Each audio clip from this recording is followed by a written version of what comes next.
परमात्मा कहते हैं पीछे लग गया जाऊं था मैं लोक वेद के साथ, रस्ते में सतगुरु मिल गए दीपक दे दिया हाथ। अब परमात्मा कहते हैं पुण्यात्मा कभी रुक नहीं सकते भक्ति बिना, चाहे उनको किसी भी तरह से कोई साधना कोई बतावे उसी तरह लग जाते हैं, क्योंकि वो पिछले पुण्य कर्मी संस्कारी प्राणी होते हैं। और सत साधना ना मिलने से वो अपना जीवन नष्ट कर जाते हैं और पूर्व की पुण्यों से उनको उस जीवन में और शास्त्र विरुद्ध साधना करते करते भी बहुत से संसारिक सुख हो जाते हैं जो उनके प्रारब्ध में होते हैं। और वो सोचते हैं कि हम ये जो पूजाएं कर रहे हैं इससे हमें लाभ हो रहा है, तो जिस कारण से वो अपना जीवन नष्ट कर जाते हैं। अंत में उन पर बहुत भारी आपदाएं आनी शुरू हो जाती, क्योंकि पूर्व जन्म के पुण्य थे वो तो समाप्त हुए, आगे चारित्र ठीक नहीं था, यानी साधना शास्त्र अनुकूल नहीं थी, शास्त्र विरुद्ध थी, उससे कोई लाभ होना ही नहीं था। अब क्या बताते हैं परमात्मा कि जो पुण्य आत्मा होती हैं वो अवश्य जाती है जहां भी कोई समागम होता है, कोई जैसे मेले होते हैं, समागम होते हैं किसी तीर्थ पर या कहीं और मंदिर स्थान पर किसी की यादगार पर, तो ये प्राणी अवश्य जाते हैं, बस की बात नहीं, इनको भगवान की पिछली कसक है, क्योंकि वो पीछे कसक भी स्वयं लगा कर जाते हैं। परमात्मा 600 वर्ष पहले आए थे, 64 लाख शेष बनाए, उनमें ज्ञान से प्रेरणा दी, साथ में भक्ति से चार्ज कर गए, वो 5 नाम देकर गए थे। ये निरंकार ओंकार ये नहीं है वो मंत्र 5, वो अलग नाम है। जो गुरु ग्रंथ साहिब में जिन 5 नामों का जिक्र है उन 5 प्रधानों का है। वो मूल कमल में गणेश वासा जैसे आपको देते हैं उसका मंत्र आपको दिया जाता है, स्वाद चक्र में सावित्री ब्रह्मा का मंत्र, नाभि कमल में विष्णु जी और लक्ष्मी का मंत्र आपको अलग से दिया जाता है, हृदय कमल में शिव और पार्वती का, कंठ कमल में दुर्गा का। लेकिन अब 7 मंत्र देने हैं, वो परमात्मा का आदेश है, पहले 5 देने थे ओनली। तो उस मंत्र से आप चार्ज हो गए, आपको भौतिक सुख आपके संग्रहित हो गए और उससे मनुष्य जीवन भी प्राप्त होता रहता, लेकिन मोक्ष नहीं होता इन 5 नामों से। फिर इसके साथ ये सतनाम और आदि नाम से मोक्ष होता है। अब पुण्यात्मा तो जो परमात्मा के साथ पहले रही थी आत्माएं आप जी, वही आज भटक रहे हो। कोई राधा स्वामी में फंस गया, कोई निरंकारियां के जा उड़ जा, क्योंकि परमात्मा की तरफ रुक नहीं सकता प्राणी, और कोई इन हंसा देश वाला के, यानी कोई सतपाल जी महाराज कर, कोई बाल योगेश्वर जो अमेरिका में रहता है, प्रेम सिंह रावत नाम है इसका, और इन का भी थोड़ी सी हिस्ट्री दिखाऊंगा समय रहा तो। ये अनसा देश के पंथ प्रवर्तक श्री, जो इनके पिताजी थे हंसराज नाम था उनका, उनके 40 साल की साधना के उपरांत उनमें खुद भूत बढ़ गए और उनकी चौराहे पे पूजा करके पीछा छुटवाया उनका। बताओ ये पार होंगे। अब प्रसंग चल रहा है कि जो पुण्यात्मा भक्ति करते हुए पीछे जन्म जन्मांतर से आ रहे हैं वो घूमते हैं, तो क्या बताना चाहते हैं परमात्मा के मेले ठेले जाइयो मेले बड़ा मिलापे, पत्थर पानी पूजते कोई साधु संत मिल जाते। क्या कहना चाहे कि परमात्मा की चाह में लगे रहना, अवश्य भटकते रहना कहीं ना कहीं, और कहते हैं पत्थर पानी पूजते कोई साधु संत मिल जात। अब साधु संत तो रहे को नहीं, परमात्मा स्वयं आते हैं, उनके द्वारा दिया हुआ ज्ञान एक पुस्तक में लिपिबद्ध करके और उसको प्रकाशित किया गया है। उस पुस्तक को कहीं हरिद्वार में बांटा जहां पर कुंभ का मेला था, कहीं पर गोवर्धन की फेरी में गए हुए भक्त वहां बांटा, और बांटने जाते हैं तो सब मार मार करते हैं कि ये क्या कहते हैं, ब्रह्मा विष्णु महेश के माता पिता बताते हैं इनको मारो भगा दो। फिर भी हमारे भक्त जैसे तैसे करके कुछ ना कुछ बीज बो ही आए, और उनको पढ़कर वो पुण्यात्मा जो भटक रही थी, धक्के खा रही थी परमात्मा की चाह में, अब पढ़ पढ़ कर यहाँ आ रहे हैं। तो उस मेले ठेले जाइयो, मेले बड़ा मिलाप, और पत्थर पानी पूजते हैं, कोई साधु संत मिल जाते। अब साधु संत तो रहे नहीं, परमात्मा ने ये तरीका अपना लिया, अपनी चिट्ठी भेज दी। ये पुस्तक तत्वदर्शी संत का काम करती है। तो उसको पढ़कर आप यहां आ रहे हो। तो क्या बताते हैं, परमात्मा के पीछे लग गया जाऊं था मैं लोक वेद के साथ, रस्ते में सतगुरु मिल गए इस सफर में, भगवान भक्ति वाले सफर में। क्योंकि आप जी कोई जय गुरुदेव जी के यहाँ गए हुए थे, कोई राधा स्वामी के, कोई वैसे परंपरागत साधनाएं कर रहे थे, तो इस भक्ति के मार्ग में ये तत्वदर्शी संत मिल गया आपको। अब तत्व ज्ञान रूपी टॉर्च दे दी, अब आप भटक नहीं सकते, आजीवन इस मार्ग पर लगे रहोगे और मोक्ष कराओगे। अब प्रसंग चल रहा है कि हम परमात्मा के पाने के लिए कौन सी साधना है, परमात्मा कौन है, कहाँ रहता है, वहां उसकी स्थिति क्या है सतलोक में। ये नकली पंथ, राधा स्वामी, धन धन सतगुरु, जय गुरुदेव, दनोद वाले जो ताराचंद वाला, और ये ठाकुर जी वाला, और कृपाल जी, जयमल सिंह वाला, आगरा वाला, ये सारे नकली पंथ हैं। पुण्यात्मा मोक्ष मंत्र से होगा, जो सत मंत्र से होगा। किसी मंत्र के जाप करने से मोक्ष नहीं हो सकता, फिर तो सदग्रंथ झूठे हो जाएंगे। फिर तो कोई कुछ मंत्र जाप कर लो और सतलोक जाऊंगा, नो कहीं जाओ, आप पार हो जाएंगे। फिर तो कोई मंत्र जाप कर लीजिए। फिर ये कहते हैं राधा स्वामी वाले और दूसरे के गुरु होना चाहिए, वक्त गुरु, और जिसने ये पंथ का प्रारंभ किया उसका कोई गुरु नहीं। इनकी सारी कहानी आपको दिखा दूं, इनको एक दूसरे ने आदेश नहीं दे रखा नाम देने का। ये स्वयं भी गुरु बनकर दुनिया को भ्रमित करके काल के जाल में ठोक रहे हैं। अब ये 5 नाम देते हैं, निरंकार, ओंकार, ज्योति निरंजन, और कबीर परमेश्वर की वाणी से लिए इन्होंने सोहम और सतनाम निकाल लिया। इसके बारे में परमात्मा ने कहा कि संतो शब्द शब्द बखाना, और शब्द फांस फंसा सब कोई, शब्द नहीं पहचाना। ये 5 शब्द है ना, ये काल ने अपने मुख से बोले थे जीव को भ्रमित करने के लिए, और उनका ये रट लगा रहे हैं। ये तो जापा नहीं करने हमने, निरंकार, ओंकार और ज्योति निरंजन सीधे काल के जाप। और सोहम शब्द के देने का अधिकारी इस पृथ्वी पर इस दास के अतिरिक्त कोई नहीं। या परमात्मा थे, या वो महापुरुष थे जिनको भगवान मिले थे, आदरणीय मलुकदास साहिब जी, आदरणीय धर्मदास साहिब जी, आदरणीय नानक साहिब जी, आदरणीय गरीबदास साहिब जी, गांव छुडानी, जिला झज्जर, हरियाणा वाले, आदरणीय दादू साहिब जी, आदरणीय घीसा साहिब जी, गांव खेकड़ा और जिला मेरठ, उत्तर प्रदेश वाले। इनको परमात्मा ने ये मंत्र दिए थे, ये अधिकारी भी बताए थे, लेकिन सारनाम देने का किसी को आदेश नहीं था। तो इन्होंने परमात्मा का बहुत आज्ञा का पालन किया, और 5 नाम से अतिरिक्त कोई मंत्र भी इनको नहीं दिया, लेकिन उनसे ये मंत्र ओपन जरूर करवा दिया। कौन सा मंत्र? सोहम। परमात्मा कहते हैं कबीर परमेश्वर जी, सोहम शब्द हम जग में लाए, और सार शब्द हमने गुप्त छुपाए। कहते नामा छिपा ओम तारी, पीछे सोहम भेद बिचारी, सार शब्द पाया जद लोई, आवागमन बहुड़ ना होई। एक नामदेव नाम के महापुरुष थे, छिपी जाति में, रोहिला जाति में, और बहुत पुण्यकर्मी प्राणी थे। पिछले संस्कार इतने प्रबल थे, ओम नाम का जाप जपते थे।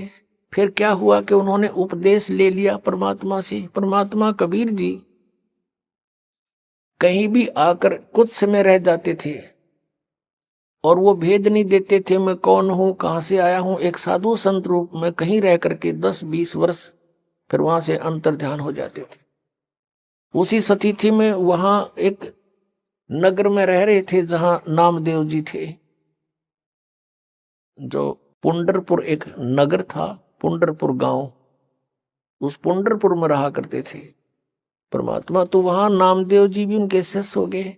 तो और भी बहुत से थे, पर ये सुप्रसिद्ध ये 4 थे। एक रंका, उसकी पत्नी बंका, और उसकी लड़की वंका, 3 नाम थे उनके। तो जैसे परमात्मा प्रथम मंत्र देते थे और वो 5 नाम देते थे, नामदेव जी उससे हटकर भी वो स्वयं एक ओम नाम को विशेष महत्व देते थे पिछले संस्कार के कारण। जैसे गीता जी अध्याय नंबर 7 के श्लोक नंबर 19 में कहा कि बहुनाम जन्मानाम अन्ते ज्ञानवान माम प्रपद्यते। बहुत बहुत जन्मों के किसी अंत के जन्म में कोई पुण्यात्मा मुझ ब्रह्म की साधना करता है, नहीं तो अन्य उपासनाओं में जीवन व्यर्थ कर देते हैं। और वासुदेव सर्वमिति सर्वात्मा सुदुर्लभ, ये बताने वाला कि वासुदेव, वासुदेव माने सर्वशक्तिमान, जिसकी सबके ऊपर प्रभुता है, उसको वासुदेव कहते हैं। श्री कृष्ण जी वासुदेव नहीं थे, वो तो एक विभागीय मंत्री थे इस 3 लोक के अंदर, पृथ्वी लोक, स्वर्ग लोक और पाताल लोक पर। वासुदेव उनके पिताजी का नाम था। और वासुदेव नाम कहां से? वेदों से ब्राह्मण पंडितों पुरोहितों ने अपने यजमान का नाम बड़ी आशा रखा कर दी, इसलिए वासुदेव नाम रख रखा था उसका।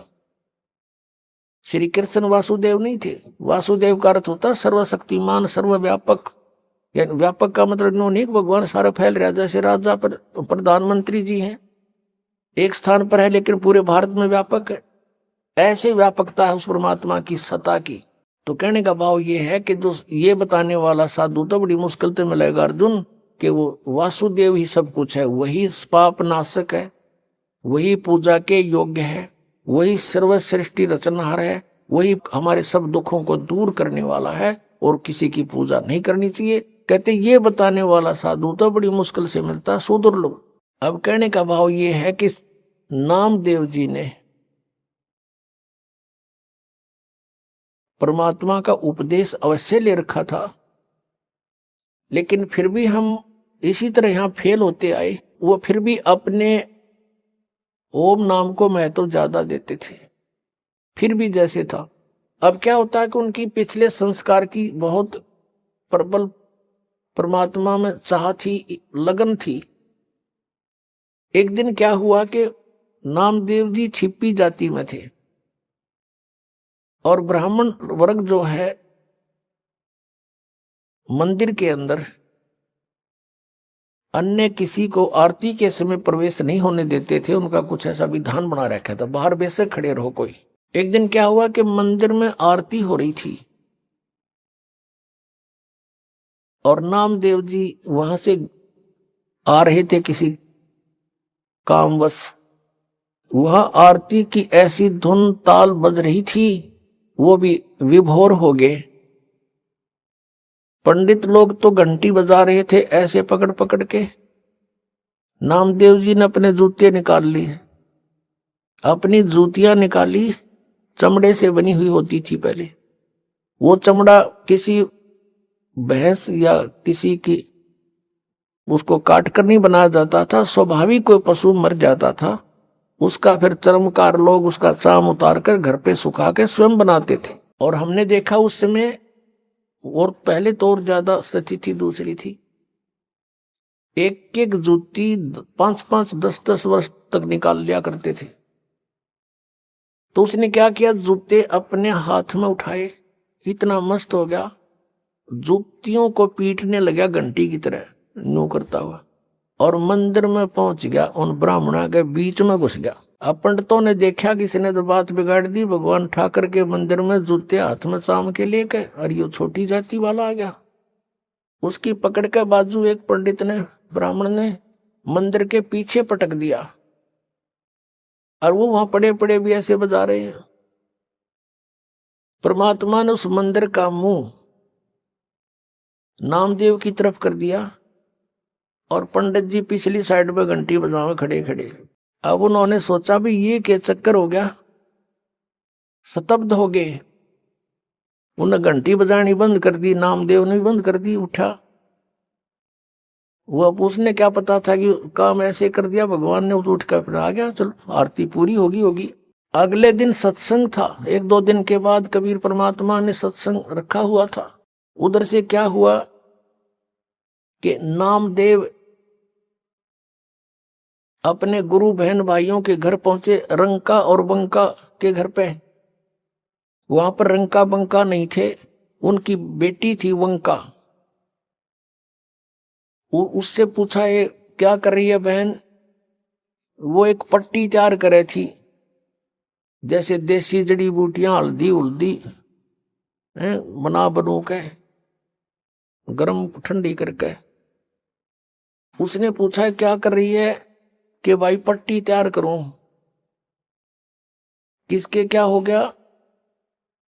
आंटी अंकल का कुछ हो गया कि नहीं? गुरुदेव भगवान के हाथ में चोट लग गई। नामदेव ने पूछा क्या लग गया बहन? वो वंका कहने लगी, भाई तुम बाज आ जा, आप मनमुखी बहुत चलते हो, भगवान को दुखी ना करा करे। तेरे के सिर में दर्द था, तू पंडिता के बीच में जा बढ़ा, आ जाता सीधा। तेरी इज्जत रखने के लिए, यानी भगवान की इज्जत रखने के लिए परमात्मा ने तेरा मंदिर घुमाया भाई। और उस समय उनके हाथों में खाल छुल गई गुरु जी की, और उसके लिए पट्टी तैयार करो। अब नामदेव का जची नहीं कि वहां तो गुरु जी थे ही नहीं। अब वो गुरु जी के पास गया जहां वो अपने झोपड़ी में रहते थे। देखा सचमुच उनके पट्टी बंधी हुई थी, इंतजार कर रहे थे कि बेटी पट्टी लेकर आने वाली है। इतने में वंका पहुंच गई। वो उतारे हाथ अच्छी तरह छुले हुए, वो पट्टी करी, नामदेव चरणों में गिर गया, प्रभु माफ करो। परमात्मा ने कहा तू माफ कर मुझे, तेरे पीछे भटक रहा हूं। परमात्मा कहते हैं कबीर जी, जो जन मेरी शरण है ताका हूं मैं दास, और गैल गैल ला गया फिर जब लग धरती आकाश। तो जो पुण्यात्माएं हैं परमात्मा उनके पीछे पीछे रहते हैं, उनको भक्ति में आस्था बनाए रखते हैं, कहीं ये नास्तिक ना हो जाएं। और ये काल भगवान चाहता है कि गलत साधना करके इनकी ब्रान माटी हुए और भगवान की भक्ति से आस्था हट जाइए। कदे भक्ति करें, कोई ना कोई बताने वाला हो तो सुने को नहीं। यदि परमात्मा आवे या उनका कोई दास आवे सत ज्ञान बताओ, तो ये नो के ना हमने देख लिया कि तय कुछ को नहीं, कहीं पर कुछ नहीं है। काल ये चाहता है और दयाल ये चाहता है कि किससे की भक्ति करें, पर इन पर आपत्ति आवत संस्कार वो समय खड़ा पाऊं, इनको आस्था बनी रहे, भगवान है कहीं ना कहीं। अब ये समय यहां तक इस भक्ति को परमात्मा ने जीवित रखना था, और अब हम सब खेल परमात्मा की दया से सारा निर्णय हो जाएगा सचमुच कौन भगवान है, कैसा है, कैसे मिलता है। तब परमात्मा ने कहा भाई इस तरह ओम नाम तो मोक्ष नहीं हो राम नामदेव, एक मंत्र और दूंगा, लेकिन इसको तू किसी को नहीं देगा। और एक मंत्र फिर और दूंगा आदि नाम, किसी को नहीं बताएगा। तब कान पकड़ लिए, जो आप कहोगे प्रभु वैसे ही करूंगा। तब नामदेव जी को परमात्मा ने सतनाम दिया था, जिसमें एक ओम मंत्र है, एक तत् है। नम छिपा ओम तारी, पीछे सोहम भेद बिचारी, सार शब्द पाया जद लोई, आवागमन बोहड़ ना होई। नामा छिपा यानी नामदेव छिपी, पहले ओम में लो लगा रहा था, तारी माने लो, और पीछे सो हम भेद बिचारी, परमात्मा से सुना जब पीछे सो हम भेद बिचारी, फिर समझ में आया सचमुच। और सार शब्द पाया जद लोई, फिर नामदेव का आवागमन भौड़ ना हुई। यानी ये 3 मंत्र हैं। पहला मंत्र तो वो अलग से है ही, वो तो स्टार्ट है, फर्स्ट एड है, और 2 अक्षर का सतनाम है, जिसमें एक ओम मंत्र है, एक तत्, ओम सर पुरुष का और तत् अक्षर पुरुष का सांकेतिक है, और तीसरा परम अक्षर पुरुष का वो सार नाम है, जिसको आदि नाम भी कहते हैं, सार शब्द भी कहते हैं। अब इस साधना से मोक्ष होगा। किन किन का होया? आदरणीय नानक साहिब जी ने यही 2 मंत्र का नाम जपा था, प्रमाण दिखाते हैं। अब जैसे कबीर परमेश्वर जी ने अपनी सभी उन पुण्य आत्माओं को जो गवाह बनाई थी कि कबीर इज गॉड, और उनको ये तीनों मंत्र दिए थे, पूरा कंप्लीट कोर्स दिया था, उनसे उन प्रतिज्ञा दिला दी थी, कसम खवा दी थी कि तुम अभी इसको किस डिस्क्लोज नहीं करोगे, ना अपने शिष्यों को दोगे जाप करने के लिए। अब वो महान आत्मा थे, दृढ़ भक्त थे, जो गुरुदेव ने कह दिया, भगवान ने फाइनल माना, उन्होंने किसी को नहीं बताया इस मंत्र को आज तक। आज इस दास पे कृपा करी परमेश्वर ने और आदेश दे दिया कि खोल दे खजाना, भंडारा खोल दे मोक्ष का। अब बात यह है कि मोक्ष सतलोक जाना है, जन्म मृत्यु का ये रोग कटाना है, वो औषधि कौन सी है, उपचार कौन सा है। अब जैसे ये 5 नाम तो सिर्फ यह संसारिक सुविधाएं, और हम यहां से जब चलेंगे हमारे ये कमल खुल जाएंगे इन 500 नामों के मंत्र से। और फिर बात रहेगी 2 मंत्र के, इस 3 मंत्र के 2 अक्षर का तो सतनाम, इसमें ओम और एक दूसरा गुप्त और तीसरा आदि नाम, बस इतना सम, और कुछ नहीं। ना ये 5 नाम, ना अन्य वो 3 नाम हों, ये जो अकाल मूर्त शब्द स्वरूपी राम सतपुरुष, नहीं, ये तो एक बनावटी मंत्र है। ये तो परमात्मा की पर्यायवाची एक वो अक्षर है। जैसे जल पानी नीर, जल पानी नीर, अक्षर पुरुष का अर्थ है अविनाशी परमात्मा। अकाल मूर्त का अर्थ है, अकाल मूर्त का अर्थ है जिस साकार परमात्मा का काल ना हो, क्योंकि मूर्त माने साकार मूर्ति, उसकी सूरत कभी विनाश में ना हुआ मूर्ति भगवान साकार परमात्मा। और सतपुरुष का अर्थ है, सत माने अविनाशी, पुरुष माने प्रभु, अविनाशी परमात्मा। अकाल मूर्त का भी वो अर्थ और सतपुरुष का भी वही अर्थ। और शब्द स्वरूपी राम, शब्द नाश में आता नहीं, यानी उस अविनाशी परमात्मा, राम माने परमात्मा, तीनों का अर्थ एक ही है। ये पर्यायवाची शब्द है। और ये रटवा में काल मूर्त शब्द स्वरूपी राम सतपुरुष मंडेरो, वो तो पाना है, वो तो खोजना है, वो तो उस परमात्मा को जल पानी नीर को तो खोजना है, वो जमीन में मिलेगा। उसके लिए हैंडपंप कैसे लगे, ये 3 मंत्र का जाप है। और प्रथम वो 5 नाम है जो अलग है, जिनको अब 7 नाम में देना पड़ता है। ये आदेश है परमात्मा का, अब कंप्लीट कोर्स करवाना है यो आपका। अब किस किस का मोक्ष हुआ, आदरणीय नानक साहिब जी और ये राधा स्वामी पंथ, धन धन सदगुरु पंथ, सभी मानते हैं कि आदरणीय नानक साहिब जी का मोक्ष हुआ और सचखंड गए, सतलोक गए। तो उन्होंने किस क्रिया से परमात्मा पाया, वही हमने अपनानी पड़ेगी, नथिंग एल्स। अब उन्होंने वो 2 अक्षर का मंत्र आपको दिखाते हैं। पहले तो राधा स्वामी पंथ से ही इसको दृढ़ करते हैं कि सोई गुरु पूरा कहावे जो 2 अक्षर का भेद बतावे। देखो, इन्हीं के राधा स्वामी पंथ वालों की ही पुस्तक में है ये है पुस्तक संत मत प्रकाश, हजूर महाराज सावन सिंह जी के सत्संगों का संग्रह, संत मत प्रकाश भाग 4, राधा स्वामी सत्संग व्यास। महाराज सावन सिंह जी के वचन है ये। प्रकाशक सेवा सिंह, सेक्रेटरी राधा स्वामी सत्संग व्यास, डेरा बाबा दल सिंह, जिला अमृतसर। मुद्रक है Sartaj printing press, Tanda road, Joshi state, Jalandhar से है। अब इसके हम 261 पृष्ठ पर आते हैं। ये संत मत प्रकाश भाग 4 आप देख रहे हैं, पृष्ठ नंबर 261 पर।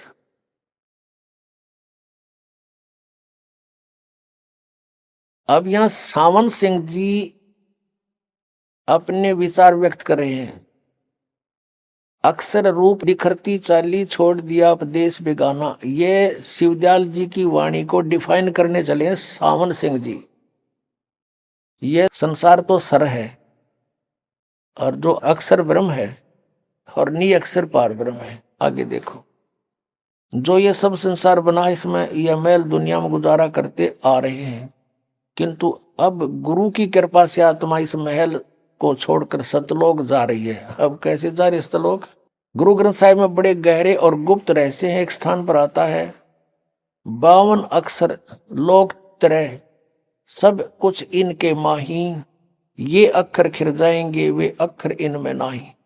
आदि गुरु ग्रंथ साहब 340 पर पृष्ठ पे ये है नानक साहिब जी की वाणी।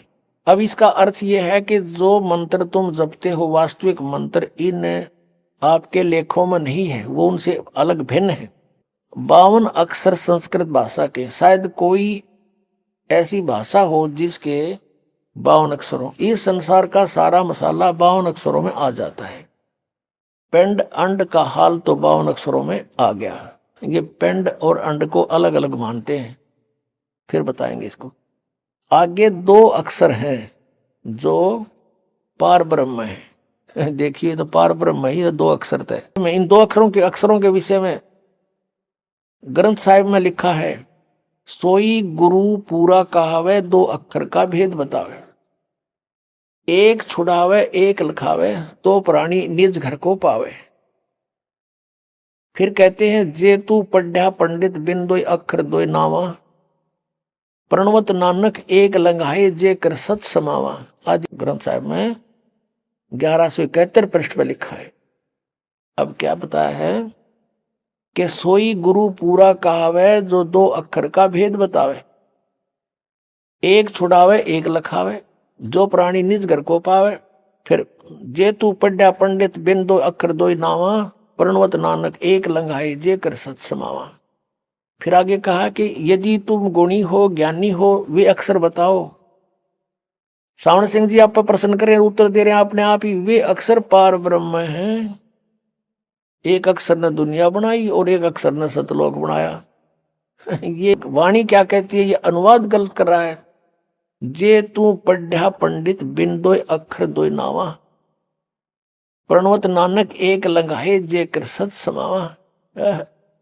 अगर तूने ये 2 नाव नहीं पढ़े तो तूने कुछ भी नहीं पढ़ा। ये पढ़न के हैं, ये नो के पार ब्रह्म पाओगे। आगे देखो, यही कबीर साहब कहते हैं, कह कबीर अक्षर 2 भाग, होएगा खसम तो लेगा राख। 329